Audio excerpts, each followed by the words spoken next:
Atos dos Apóstolos, capítulo 2, versículo 42, diz assim: e perseveravam na doutrina dos apóstolos, e na comunhão, e no partir do pão, e nas orações. Em cada alma havia temor, e muitas maravilhas e sinais se faziam pelos apóstolos. Todos os que criam estavam juntos e tinham tudo em comum.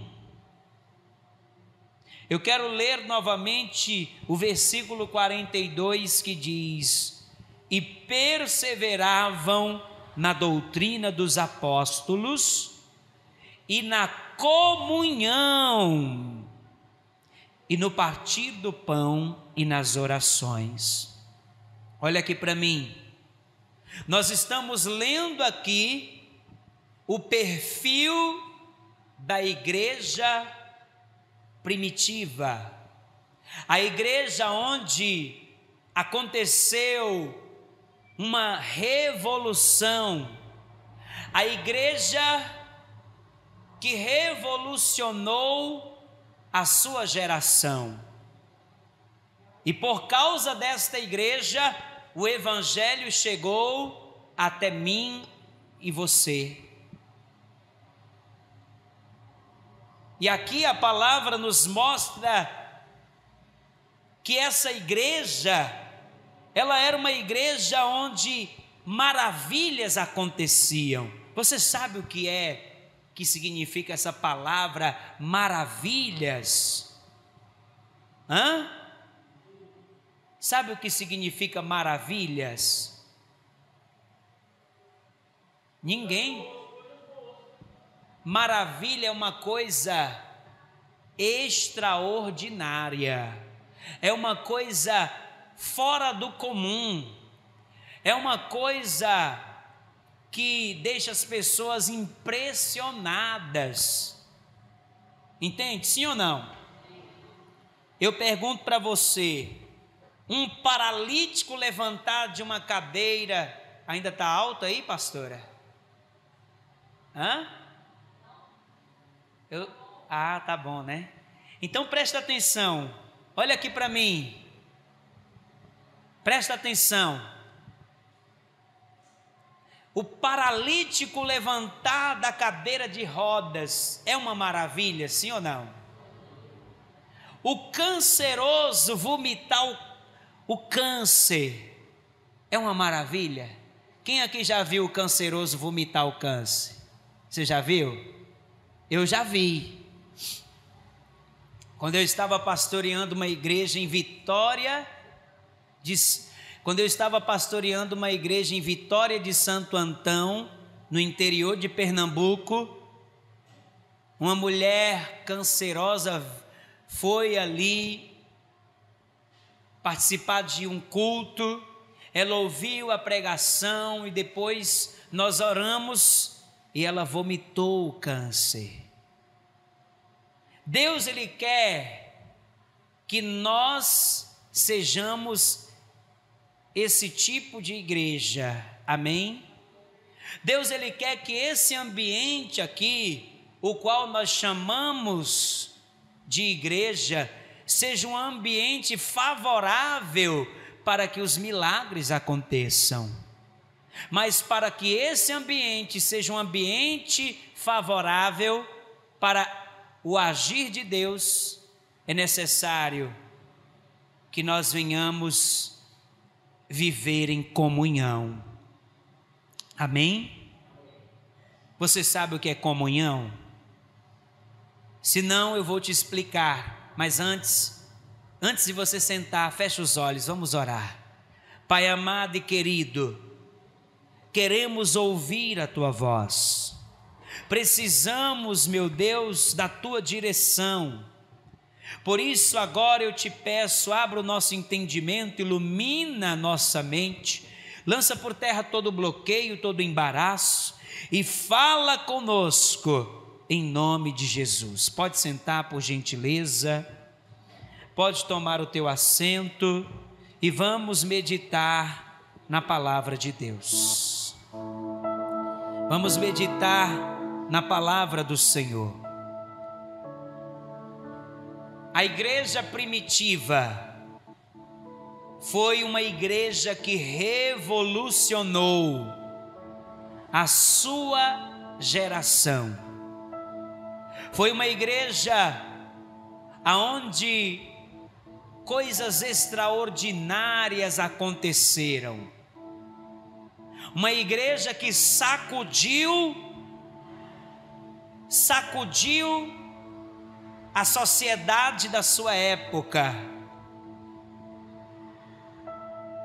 Porém, o mesmo Deus que operou maravilhas nessa igreja é o Deus que deseja nos dias de hoje operar maravilhas. Deus, ele deseja realizar maravilhas nos dias de hoje. Deus deseja trazer sobre a terra um grande avivamento. Deus deseja sacudir as nações da terra através da sua igreja. E quem é a igreja? A igreja não é uma estrutura de tijolos e de cimento, de concreto. A igreja é todo aquele que crê no Senhor Jesus e anda segundo o poder do Espírito Santo. Amém? Amém? Então nós somos a igreja e Deus deseja manifestar o reino dele na terra através da igreja. Repete comigo: Deus está muito fraquinho, nem parece que vocês almoçaram hoje. Vamos lá, minha gente, diga: Deus deseja manifestar o seu reino na terra através da igreja. Agora, quem é a igreja? Diga: sou eu. Agora, olhe para mim. Se você deseja ser a igreja que vai trazer o reino dos céus para a terra, como foi a igreja primitiva, se você deseja que haja em nosso meio um ambiente favorável para a manifestação do poder de Deus, é necessário que você venha ter as mesmas características que a igreja primitiva tinha. E uma das características da igreja primitiva, olhe para mim e preste atenção, uma das características principais que havia na igreja primitiva e que era favorável para a manifestação da glória de Deus era a comunhão. Eu vou repetir para você guardar na tua mente, no teu coração.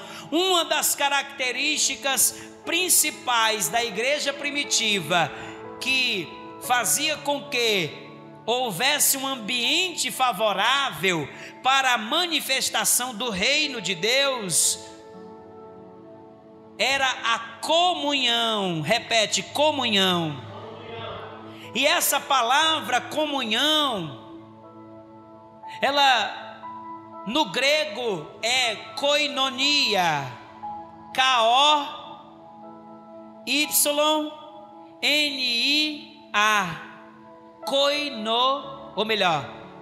koinonia, K-O-Y-N-O-N-I-A. E o que é comunhão? O que é comunhão? Será que o fato de nós estarmos juntos em um mesmo lugar significa que nós estamos em comunhão? Sim ou não? Não. Porque tem pessoas que elas moram na mesma casa, mas elas não estão conectadas. Elas não estão em comum. O marido está no celular de um lado, a esposa está no celular do outro, o filho está no videogame, o outro está trancado no quarto. Não está havendo o quê? Uma comunhão. O fato de nós estarmos juntos dentro da igreja não quer dizer que nós estejamos em comunhão. Comunhão significa ter tudo em comum. Comunhão significa viver uma vida aonde eu compartilho com o outro a mesma fé, eu compartilho com o outro a mesma visão, eu compartilho com o outro o mesmo propósito. Comunhão não é um ajuntamento de pessoas. Hoje, infelizmente, dentro das igrejas, a maioria das pessoas não conhece uma a outra. É ou não é verdade? Quando uma pessoa falta, muitos nem sentem a ausência daquela pessoa. Por quê? Porque não existe uma comunhão. Comunhão, amados, é partilhar da mesma fé, do mesmo propósito, da mesma visão. E se for necessário, olhe para mim, se for necessário eu compartilhar do que eu tenho financeiramente com aquela pessoa, eu compartilho. Entende? Sim ou não? Isso é comunhão. Porém,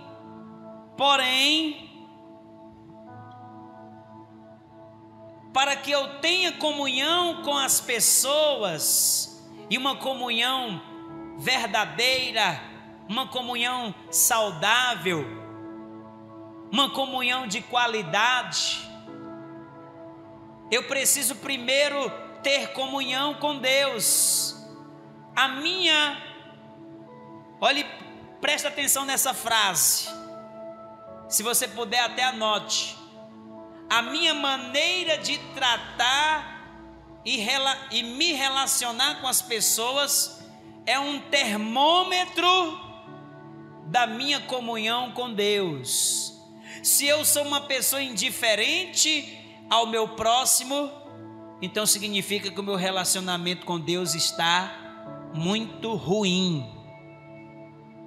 Se eu sou uma pessoa egoísta, individualista, uma pessoa que não se importa com o próximo, então isso significa que o meu relacionamento, a minha comunhão com Deus é zero, porque a minha forma de tratar as pessoas, a minha maneira de se relacionar com as pessoas é um termômetro que indica como está a minha temperatura de comunhão com Deus. Entende isso? Sim ou não? Se eu sou uma pessoa difícil de perdoar, se eu sou uma pessoa insensível, então isso é um sinal de que a minha comunhão com Deus está fraca. Olha só o que está escrito na primeira carta que João escreveu. Primeira carta que João escreveu, capítulo 1, versículo 7.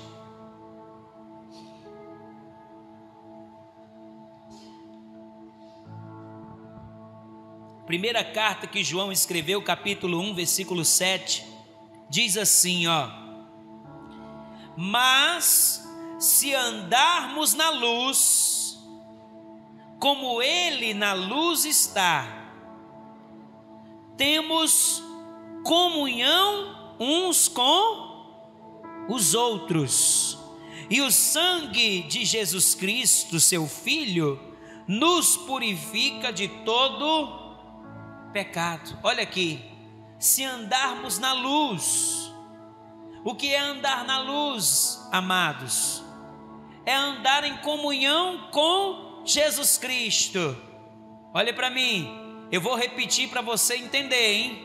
Para você guardar, vai anotando, você que está aí com caderno, caneta. Ó, a palavra está dizendo, se andarmos na luz, como Ele está na luz, temos comunhão uns com os outros. O que é andar na luz? O que é andar na luz? É andar em comunhão com Jesus, porque Jesus, ele disse, eu sou a luz do mundo, quem me segue não andará em trevas. Andar na luz significa andar segundo a doutrina de Jesus Cristo. Andar na luz é andar em comunhão com Jesus. Se eu digo que tenho comunhão com Jesus, mas eu não amo o meu próximo, eu não estou em comunhão com Jesus, porque uma das coisas que Jesus me ensina, uma das coisas que Ele nos ensina é: amai-vos uns aos outros, como eu vos amei. É um ensinamento. Comunhão significa eu partilhar da mesma fé, da mesma visão. Se eu digo que ando em comunhão com Jesus, mas eu odeio o meu próximo, então essa comunhão não é verdadeira. Porque quem tem comunhão tem a mesma fé, o mesmo propósito, o mesmo pensamento. E hoje eu quero mostrar para você alguns aspectos, ou na verdade, eu quero mostrar para você algumas consequências da comunhão com Deus. Amém? Eu quero mostrar para você alguns efeitos da comunhão com Deus em nossas vidas. Amém? Você quer conhecer os efeitos da comunhão com Deus que são notórios na vida de uma pessoa? Sim ou não? Então, já vai anotando aí. O primeiro efeito da comunhão com Deus que fica perceptível na vida de uma pessoa é que essa comunhão com Deus, ela aquece o coração da pessoa, aquece a fé. Anotou aí? O primeiro efeito da comunhão com Deus na minha vida é que ela aquece o meu coração, ela aquece a minha fé. A palavra de Deus, ela relata a história de dois discípulos de Jesus que estavam voltando de Jerusalém para uma aldeia chamada Emaús. Esses dois discípulos, eles tinham acompanhado toda a cena da crucificação de Jesus Cristo. E eles ficaram traumatizados ao verem o seu mestre todo desfigurado, com o corpo totalmente retalhado, com o corpo cheio de feridas, com o corpo todo inchado. Eles ficaram traumatizados ao verem o Senhor Jesus, ele agonizando e dando seu último suspiro na cruz. E a palavra de Deus, ela nos mostra que eles vão voltar para a aldeia chamada Emaús. E enquanto eles caminhavam em direção à aldeia chamada Emaús, eles falavam, eles comentavam um com o outro acerca daquele cenário horroroso que eles presenciaram, que foi a morte de Jesus. E eles caminhavam e se lamentavam. Eles diziam: puxa vida, você viu o que aconteceu com o Senhor Jesus? Que coisa triste. Nós pensávamos que ele era aquele que estava prometido nos profetas para vir salvar, mas hoje ele já está morto, ele já morreu. Em outras palavras, o que eles estão dizendo é: a nossa esperança, aquele que nós achávamos que era o Salvador, aquele que nós achávamos que era o Messias, ele já morreu.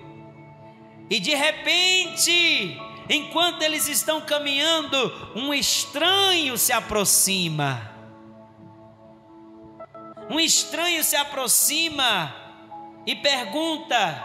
Eu quero que você abra lá no Evangelho de Lucas. Evangelho de Lucas, capítulo 24. Versículo de número 15. Olha o que diz aí.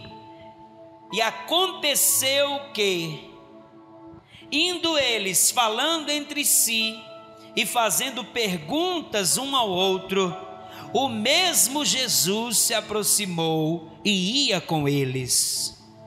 Mas os olhos deles estavam como que fechados, para que não o conhecessem.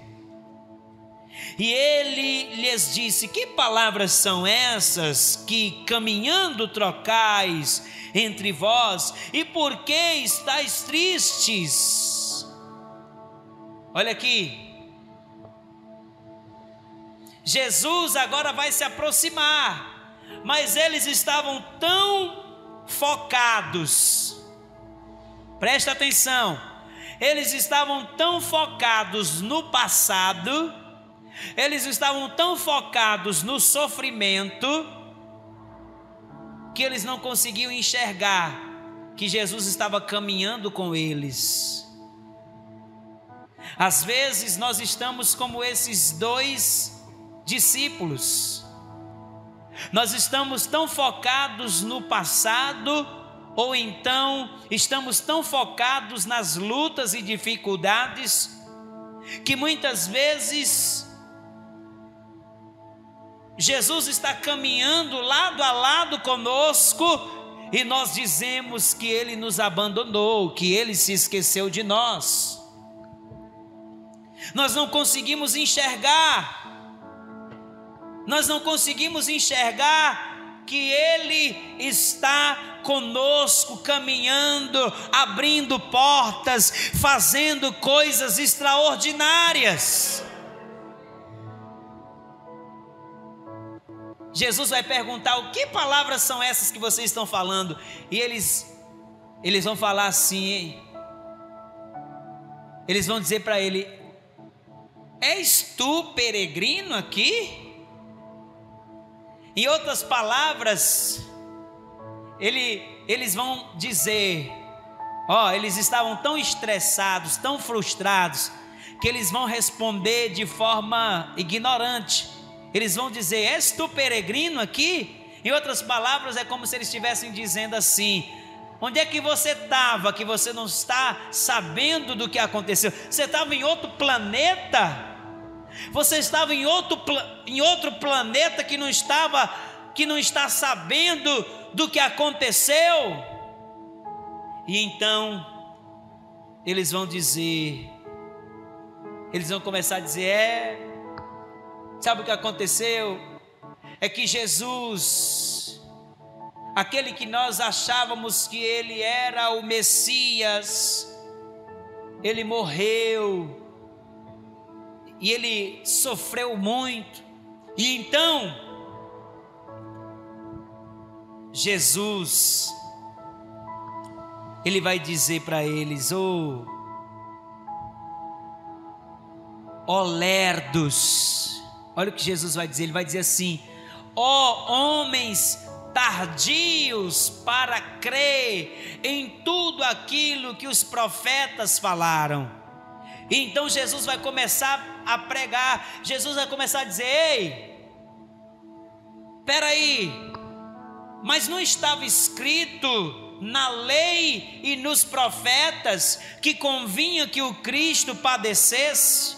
Quando se fala na Bíblia lei e os profetas, a lei é o Pentateuco, certo? Ok? O Pentateuco são os 5 primeiros livros do Antigo Testamento. E quando se fala de os profetas, está se falando de todo o restante dos livros do Antigo Testamento. Então Jesus está dizendo, Jesus agora vai começar a caminhar com eles. De Jerusalém para Emaús era aproximadamente 8 quilômetros. E esses 8 quilômetros dava para ser feito em 1-2 horas. Mas sabe o que vai acontecer? Eles vão chegar em casa, já estava quase anoitecendo. Isso significa que no meio do caminho Jesus vai dar uma aula para eles de bibliologia. Jesus vai dar uma aula para eles, sabe de quê? Jesus vai mostrar para eles em todos os livros do Antigo Testamento que falam acerca do sofrimento que o Messias teria que passar. E eles vão ficar tão alegres ouvindo aquela palavra que vai chegar momento na caminhada que eles vão dizer: para um pouquinho aqui, explica um pouco mais acerca desse assunto, fala um pouco mais acerca desse assunto. Eles vão ficar tão maravilhados com aquele conhecimento que vão fazer várias paradas no meio do caminho, e Jesus vai dar uma aula de bibliologia. E quando Jesus chega na casa daqueles discípulos, olha só, eles ainda não tinham reconhecido que aquele ali era. Aí o que vai acontecer? Jesus, ele diz: olha, eu vou seguir o meu caminho. Aí eles vão dizer: não, ei, já está muito tarde, não vai embora não. Ei, não vai embora não, fica aqui com a gente, fica conosco, entra, vamos tomar um café, vamos comer um pãozinho com pachá. Vamos tomar um café. E aí, de tanto eles insistirem, Jesus entra. E lá em Jerusalém, a mesa ela é uma mesa baixinha no chão. As pessoas fazem as refeições sentadas no chão. E então o que vai acontecer? Eles vão se assentar à mesa, e o visitante era aquele que ficava responsável por fazer a oração agradecendo pelo pão. E quando Jesus pega o pão, levanta e ele ora e diz: Pai, graças te dou, naquele momento, os olhos daqueles homens se abrem e eles então, como diz a linguagem popular, naquele momento a ficha cai e eles percebem que aquele era Jesus. Só que quando eles abrem os olhos, Jesus já não estava mais ali. Aí olha o que é que eles falam aqui, ó. Olha só. Ô glória. Versículo 30. Lucas capítulo 24, versículo 30 diz: e aconteceu que, estando com eles à mesa, tomando o pão, o abençoou e partiu-o e lhe deu. E abriram-se-lhes então os olhos e o conheceram, e ele desapareceu-lhes. Versículo 32. E disseram um para o outro: porventura não ardia em nós o coração, quando pelo caminho nos falava, quando nos abria as Escrituras? Olha aqui, a comunhão com Deus, ela faz o nosso coração se tornar um coração aquecido, um coração fervoroso. Aqueles discípulos que estavam borocochô, aqueles discípulos que estavam desanimados, aqueles discípulos que estavam com a esperança enfraquecida, depois que eles entraram em comunhão com o Senhor Jesus, depois que eles entraram em comunhão com o Senhor Jesus, a fé que estava apagada foi reacendida. O fervor espiritual que estava apagado foi novamente aquecido. Eles agora estão com a sua fé renovada, porque a comunhão com Deus, ela aquece o nosso coração. A comunhão com Deus, ela nos faz ser pessoas fervorosas. Amém? Fervorosas espiritualmente. A comunhão, ela nos aquece, ela nos faz ser pessoas aquecidas espiritualmente. Aqueles discípulos agora, depois que tiveram aquele momento de comunhão, eles vão voltar para Jerusalém, eles vão voltar para o lugar de onde eles não deveriam ter saído. Jerusalém significa casa de paz. Quando você, meu amado, entra em comunhão com Jesus Cristo, a paz do Senhor, ela reina no seu interior. Diga glória a Deus.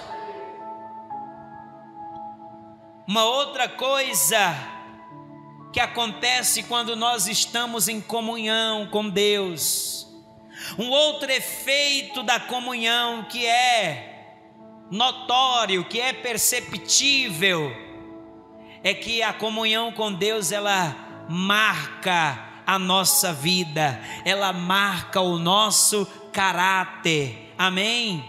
Amém, amém. Diga: a comunhão com Deus, ela marca o nosso caráter. E nós vamos ver isso quando Pedro e João, eles estavam indo ao templo para orar.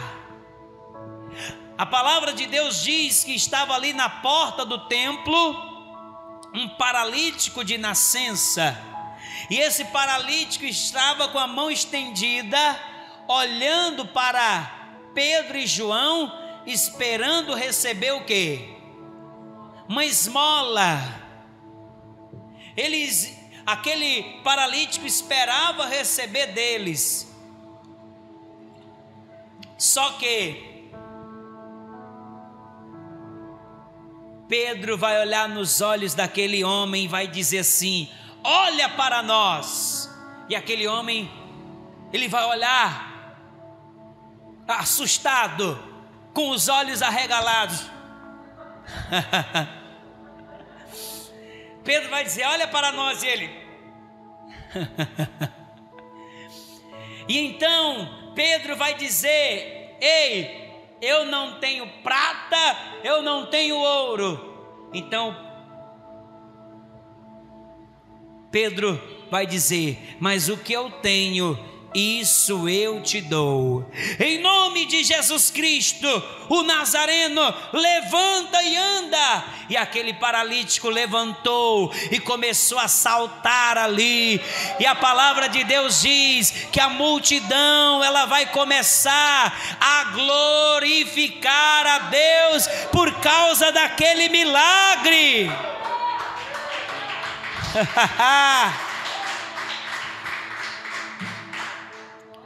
Mas olha só o que vai acontecer. Por causa desse milagre, uma multidão vai se aglomerar ao redor de Pedro e João, e isso vai incomodar os religiosos da época. Os religiosos que usavam a religião para manipular as pessoas. Eles vão se sentir incomodados e eles então vão mandar prender a Pedro e a João. Eles vão mandar prender a Pedro e a João. Eles vão mandar açoitá-los e depois eles vão chamar Pedro e João para uma audiência. E então eles achavam que Pedro e João, olhe para mim, eles achavam que Pedro e João iriam se intimidar. Eles achavam que depois que eles fossem açoitados, eles iriam então parar de pregar, eles iriam recuar. Só que a palavra de Deus diz que quando Pedro e João estavam diante daqueles religiosos, homens que eram eruditos, homens que eram cheios de conhecimento, eles vão falar com ousadia, eles vão falar com intrepidez, e aqueles homens vão ficar impressionados. Aqueles homens vão ficar pensando assim: como que esses homens, eles falam assim de uma maneira de uma forma tão eloquente? Como que esses homens eles falam desse jeito, sendo que eles são homens analfabetos? Mas sabe qual é a explicação? Vai lá comigo em Atos dos Apóstolos, Atos capítulo de número 4, Atos dos Apóstolos, capítulo de número 4, versículo de número 13. Olha o que diz a palavra do Senhor, diz assim: então eles, vendo a ousadia de Pedro e João, e informados de que eram homens sem letras e indoutos, se maravilharam e tinham conhecimento de que eles haviam estado com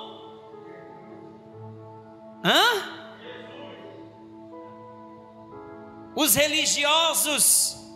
Eles, ao verem aqueles homens falando com ousadia, eles perceberam que aquela ousadia, que aquela sabedoria não vinha daqueles homens. Aquela sabedoria era porque eles tinham comunhão com o Senhor Jesus. Quando uma pessoa ela tem comunhão com Jesus, a marca de Cristo começa a aparecer naquela pessoa. A marca do Senhor Jesus começa a se manifestar. Entende? Aqueles homens estavam falando com sabedoria, com ousadia, porque eles tinham estado com Jesus, eles andavam com Jesus. Sabe o que é andar com Jesus? É estar sempre em comunhão com Jesus.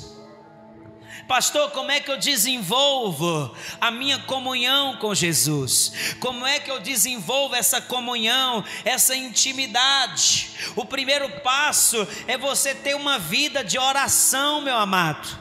Você precisa desenvolver uma vida de oração. E a oração, ela não é um monólogo. O que é um monólogo? É quando uma pessoa fala sozinha. A oração não é um monólogo. A oração é um diálogo, onde você conversa com Deus. Porém, muitas pessoas elas usam a oração só para pedir. Porém, a oração ela não é um meio de você pedir somente. A oração é um meio de você ter comunhão com Deus. E você precisa desejar ter uma vida de oração. Você precisa desejar ter uma vida de intimidade com Deus. Sabe, queridos, Jesus Cristo, Ele passou a maior parte da sua vida orando. Sabia disso?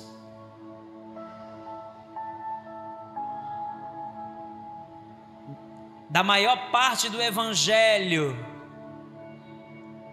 nós vamos ver que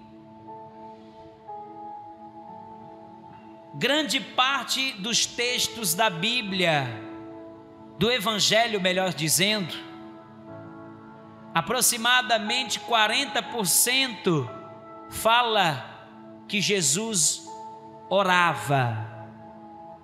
Aproximadamente 40% dos textos do Evangelho, eles se referem a Jesus tendo uma vida de oração. Você quer ter comunhão com Deus? Comece a dedicar tempo de qualidade para você orar, para você estar em comunhão com Deus. Amém? Dedique tempo de oração. A segunda maneira de você ter comunhão com Deus é através da meditação. Meditação de quê? Da palavra. Não adianta você ler a Bíblia como quem lê um gibi, como quem lê uma história em quadrinhos, como quem lê um jornal. Você precisa ler o versículo. E você precisa meditar em cada palavra que ali está. Você precisa ler e extrair daquele texto aquilo que Deus está querendo falar com você. Meditar na palavra de Deus é de extrema importância para que você venha desenvolver uma vida de comunhão. Diga, de comunhão.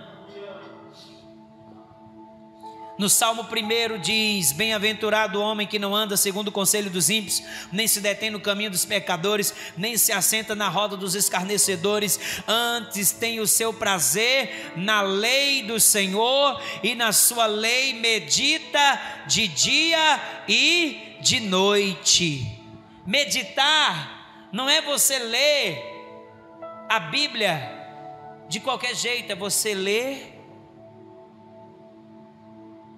de novo, ler novamente e para refletir e absorver aquilo que Deus está querendo falar com você.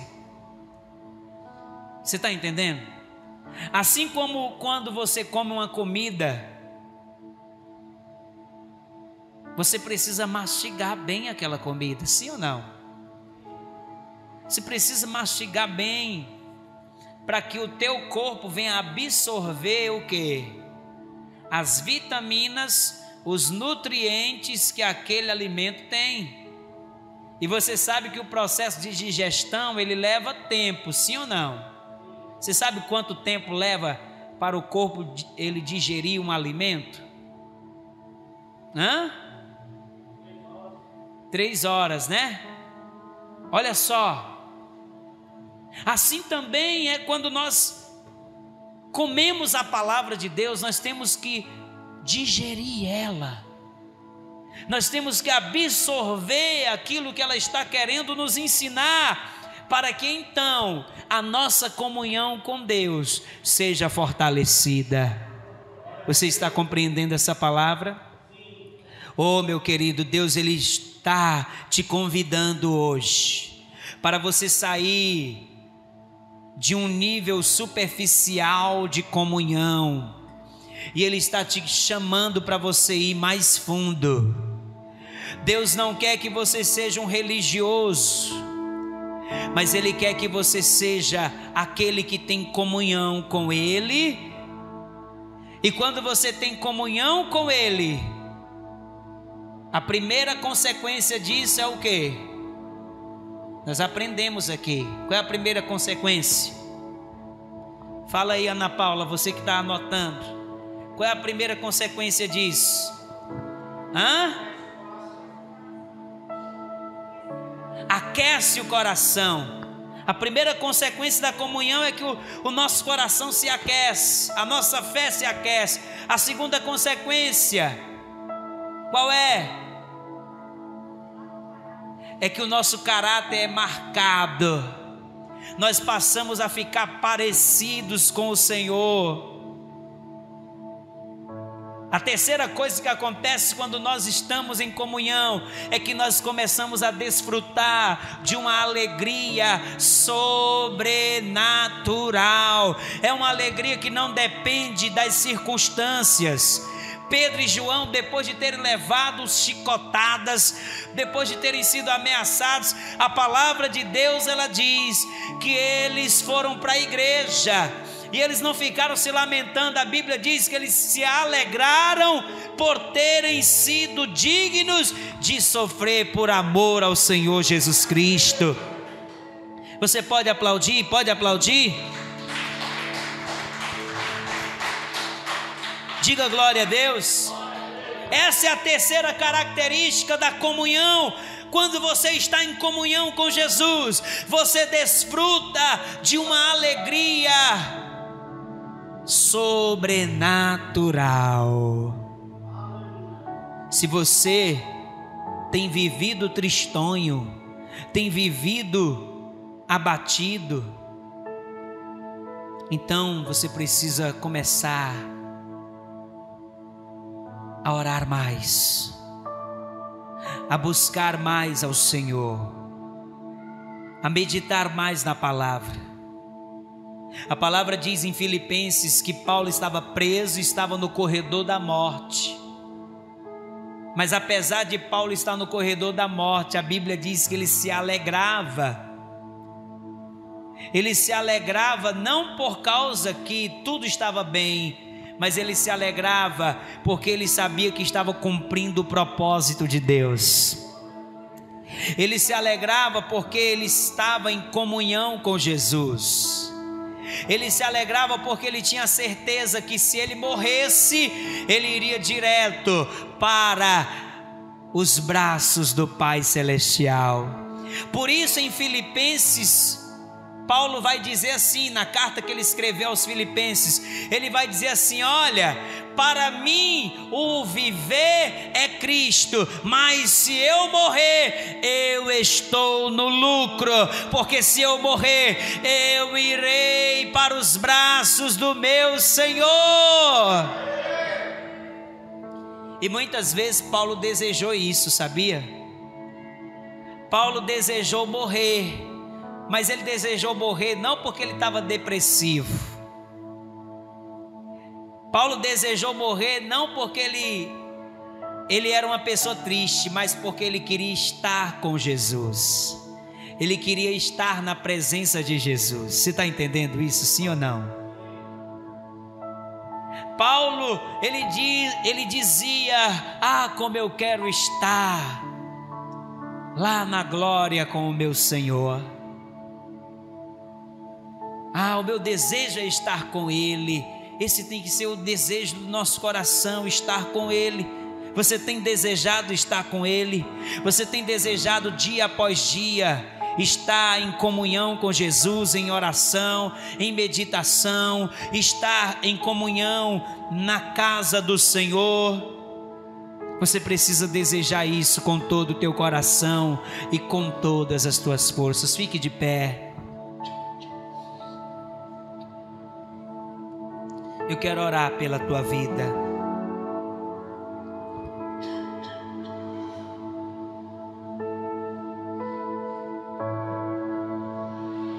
Pastor, como é que eu faço para ter essa comunhão com Deus? Primeiro você tem que receber Jesus. A palavra de Deus diz que todos pecaram e por causa do pecado todos foram separados da presença de Deus. Todos foram destituídos da presença de Deus. O pecado separou o homem da presença de Deus, mas Jesus, ao morrer na cruz, Ele nos religou a Deus. Ele nos dá uma nova chance de nós sermos reconciliados com Deus. Só existe esse caminho de você ser reconciliado com Deus, é através de Jesus. Jesus disse: eu sou o caminho, a verdade e ninguém vem ao Pai se não for por mim. Se você quer ter comunhão com Deus, você precisa primeiro receber Jesus como único, suficiente, exclusivo e eterno Salvador.